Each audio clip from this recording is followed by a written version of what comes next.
ya, PR Kementerian BUMN maupun PR Angkasa Pura II. Saya juga membaca di media ya, berita ini ya, dan juga mencoba mempelajari. Tapi juga penjelasan Pak Tiko pada kami dalam rapat kerja ini juga kurang detail. Ya, kalau kita mau jujur, urusan Kuala Namu itu sebenarnya kan proses tender yang sudah lama berjalan. Ya, tapi memang komunikasi Kementerian BUMN, komunikasi Angkasa Pura II dalam rapat kerja maupun RDP ke Komisi 6 tidak diungkap. Tiba-tiba kita mendengarkan pengumuman tanggal 23 November Angkasa Pura II ya ingin bekerja sama dengan pemenang tendernya yang namanya GMR ya. Konsorsium dari India yang merupakan pengelola Bandara New Delhi, Hyderabad dan juga Charles de Gaulle di Prancis. Ya, ini pemain besar lah.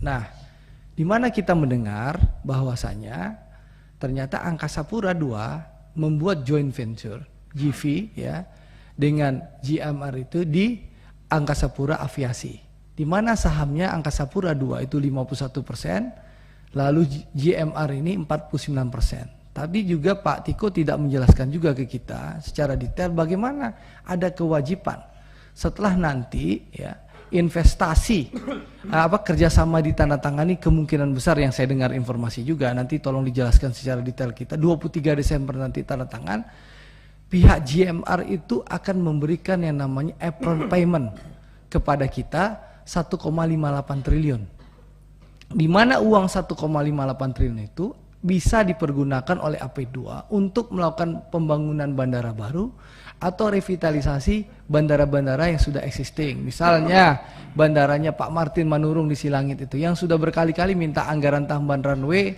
tapi tidak bisa terwujud. Mungkin dengan ini uangnya bisa dipakai untuk bangun tambahan perpanjang runway.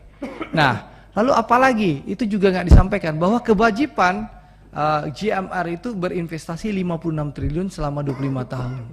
Ya, selama 25 tahun, di mana 25 tahun itu tidak bisa diperpanjang, hanya sekali.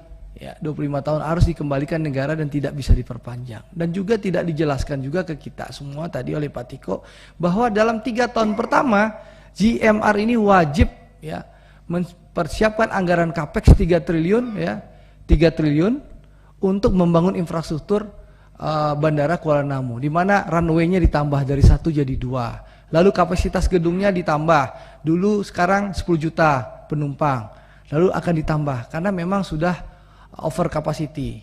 Lalu juga infrastruktur lain itu tidak jelaskan. Nah, ini PR kita Mas Bimo ke depan, bagaimana komunikasi kita dengan Menteri BUMN, Kementerian dan juga BUMN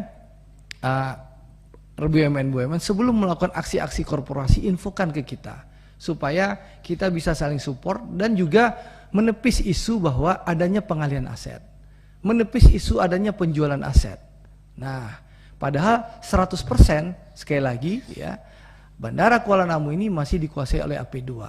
Ya, hanya kerjasama konsensi, mau di kerjasama konsensi pun di GV ini juga Angkasa Pura juga masih dominan 51%. Dan setiap tahun ya GV ini harus menyetor dividen juga yang akan mendapatkan keuntungan negara. Nah, ini perlu evaluasi kita bagaimana komunikasi memberikan informasi kepada masyarakat. Kalau betul Pak dan perlu Pak Menteri, saya usulkan nanti setelah tanda tangan kontraknya dibuka saja ke publik supaya tidak ada kecurigaan, sehingga publik mendapatkan informasi yang utuh, sehingga kerjasama ini yang tujuannya baik ya, bagaimana Kuala Namu nanti bisa menjadi hub internasional ya. Kan harapannya dengan memberikan ke GMR kan ya penerbangan dari Asia Selatan, dari India, Sri Lanka, ya, Bangladesh dan berbagai negara lainnya, Pakistan yang terbang ke Australia, Selandia Baru itu bisa mampir di Kuala Namu. Bukan lagi kita lihat kalau malam-malam orang tiduran tuh di Bandara Kuala Lumpur maupun di Bandara Changi. Harapannya kan itu dibuka ke publik supaya informasi yang hoax itu bisa kita jawab. Itu soal Kuala Namu. Lalu yang ketiga Pak Menteri soal Pertamina. Kita mendengar ya bagaimana